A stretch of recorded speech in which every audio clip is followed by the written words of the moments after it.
हरे कृष्णा, राधे राधे। स्वागत है आप सभी का आपके अपने चैनल कथा और भक्ति में। आज हम आपके लिए लेकर आए हैं वासुदेव द्वादशी व्रत कथा का महत्व और पूजन विधान। वासुदेव द्वादशी एक महत्वपूर्ण वैष्णव पर्व है जो आषाढ़ शुक्ल पक्ष की द्वादशी तिथि को मनाया जाता है। यह पर्व देवशयनी एकादशी के अगले दिन आता है और विशेष रूप से भगवान श्री कृष्ण को समर्पित है। वासुदेव द्वादशी भगवान श्री कृष्ण को प्रसन्न करने का महत्वपूर्ण अवसर है। आज आप इस वीडियो में जानेंगे कि इसकी शुभ तिथि क्या है, कैसे पूजा करें और सर्वश्रेष्ठ मुहूर्त क्या है। यह एक आस्था से भरी शुरुआत है, तो चलिए शुरू करते हैं। बोलो कृष्ण भगवान की जय। आषाढ़ मास के शुक्ल पक्ष की द्वादशी तिथि को वासुदेव द्वादशी मनाई जाती है। इस पर विशेष रूप से भगवान श्री कृष्ण की पूजा की जाती है। पौराणिक मान्यताओं के अनुसार माता देवकी ने भगवान श्री कृष्ण को पुत्र रूप में पाने के लिए इस व्रत का पालन किया था। कहा जाता है संतान प्राप्ति और उनके उत्तम जीवन से यह व्रत रखने वाली स्त्रियां संतान सुख पाती हैं। भगवान श्री कृष्ण को समर्पित वासुदेव द्वादशी का व्रत देवशयनी के एक दिन बाद किया जाता है। इसका शुभ मुहूर्त 7 जुलाई को है, जो कि सुबह ब्रह्म मुहूर्त से शुरू हो जाएगा। वासुदेव द्वादशी एक वैष्णव पर्व है जो भगवान श्री कृष्ण के पूजन और उपासना का दिन है। वासुदेव भगवान श्री कृष्ण के पिता थे और मथुरा के यदुवंशी वंश के महान राजा। उनका विवाह देवकी से हुआ था। जब कंस ने देवकी और वासुदेव को कारागार में बंद किया, तब भगवान विष्णु ने श्री कृष्ण के रूप में 8वें पुत्र के रूप में जन्म लिया। वासुदेव का नाम श्री कृष्ण के एक नाम वासुदेव के रूप में भी प्रसिद्ध है, जिसका अर्थ होता है वासुदेव का पुत्र। वासुदेव द्वादशी का महत्व क्या है? पुराणों में वासुदेव द्वादशी के पर्व पर व्रत रखने पर विशेष महत्व बतलाया गया है।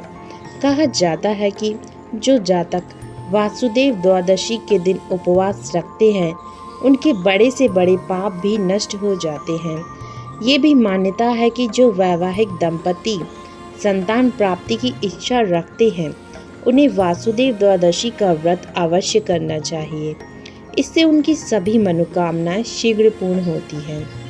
वासुदेव द्वादशी के व्रत के प्रभाव से आप अपनी खोई हुई संतान पुनः वापस पा सकते हैं। पूरी श्रद्धा के साथ वासुदेव द्वादशी का व्रत रखने वाले जातक सभी मनोकामनाएं पूरी होती हैं और उनके जीवन में सुख समृद्धि आती है। इस व्रत का पालन करने वाला व्यक्ति जीवन के समस्त सुखों को भोगने के बाद मोक्ष को प्राप्त करता है। वासुदेव द्वादशी व्रत से जुड़ी पौराणिक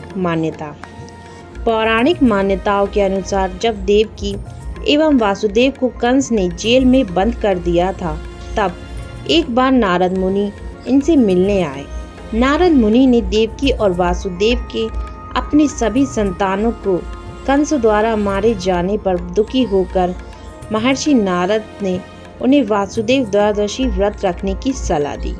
उन्होंने कहा कि इस व्रत से तुम्हें दिव्य बालक की प्राप्ति होगी।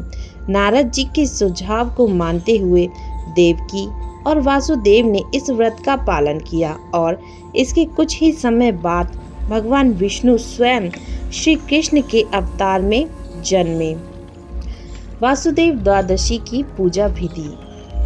वासुदेव द्वादशी के दिन ब्रह्म मुहूर्त में उठकर स्नान करें और स्वच्छ वस्त्र पहनें। स्वयं शुद्ध होकर भगवान श्री कृष्ण व माता लक्ष्मी की प्रतिमा पर गंगा जल छिड़क कर उसे शुद्ध कर लें।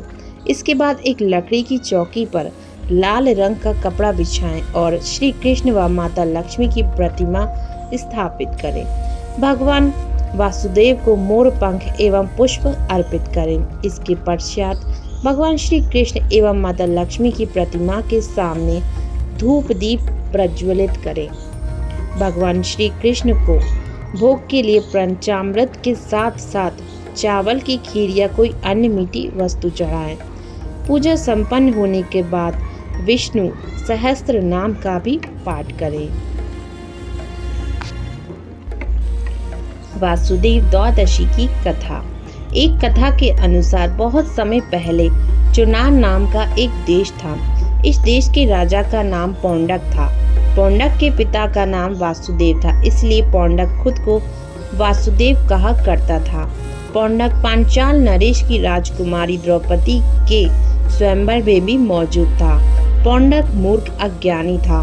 पौंडक को उसके मूर्ख और चापलूस मित्रों ने कहा कि भगवान कृष्ण विष्णु के अवतार नहीं हैं, बल्कि पौंडक भगवान विष्णु का अवतार है। अपने मूर्ख दोस्तों की बातों में आकर राजा पौंडक नकली चक्र, शंख, तलवार और पीत वस्त्र धारण करके अपने आप को कृष्ण समझने लगा। एक दिन राजा पौंडक ने भगवान कृष्ण को यह संदेश भी भेजा कि उसने धरती के लोगों का उद्धार करने के लिए अवतार धारण किया है, इसलिए तुम इन सभी चिन्हों को छोड़ दो, नहीं तो मेरे साथ ही युद्ध करो। काफी समय तक भगवान कृष्ण ने मूर्ख राजा की बात पर कोई ध्यान नहीं दिया, पर जब राजा पौंडक की बातें हद से बाहर हो गईं, तब उन्होंने उत्तर भिजवाया कि मैं तेरा पूर्ण विनाश करके तेरे घमंड का बहुत जल्द नाश करूंगा। भगवान श्री कृष्ण की बातें सुनने के बाद राजा पौंडक श्री कृष्ण के साथ युद्ध की तैयारी करने लगा। अपने मित्र काशी राज की मदद पाने के लिए काशी नगर गया। भगवान श्री कृष्ण ने पूरे सैन्य बल के साथ काशी देश पर हमला किया। भगवान कृष्ण के आक्रमण करने पर राजा पौंडक और काशी राज अपनी अपनी सेना लेकर नगर की सीमा पर युद्ध करने आ गए। युद्ध के समय राजा पौंडक ने शंख, चक्र, गदा, धनुष, रेशमी पीताम्बर आदि धारण किया था और गरुड़ पर विराजमान था। उसने बहुत ही नाटकीय तरीके से उनसे युद्ध भूमि में प्रवेश किया। राजा पौंडक के इस अवतार को देखकर भगवान श्री कृष्ण को बहुत हंसी आई। इसके बाद भगवान कृष्ण ने पौंडक का वध किया और वापस द्वारिका लौट आए।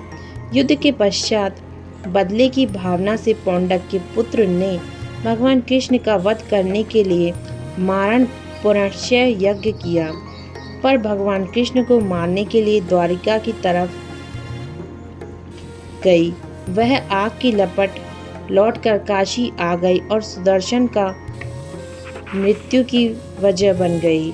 उसने काशी नरेश के पुत्र सुदर्शन का ही भस्म कर दिया। जब सूर्य से चंद्र के बीच का अंतर होता है, इस 12वें में चंद्र तिथि के स्वामी भगवान विष्णु है। द्वादशी तिथि का खास नाम यशुवाला भी है। अगर सोमवार या शुक्रवार के दिन या बुधवार के दिन द्वादशी पड़े तो यह बहुत ही सिद्धिदायक होती है। अगर रविवार के दिन द्वादशी तिथि पड़ रही है तो ककरत रथ योग का निर्माण होने की वजह से यह तिथि मध्यम फल प्रदान देती है। दोनों पक्षों की द्वादशी के दिन शिव का वास शुभ स्थिति में होने के कारण इस तिथि के दिन भगवान शिव का भी पूजन बेहद शुभ माना जाता है।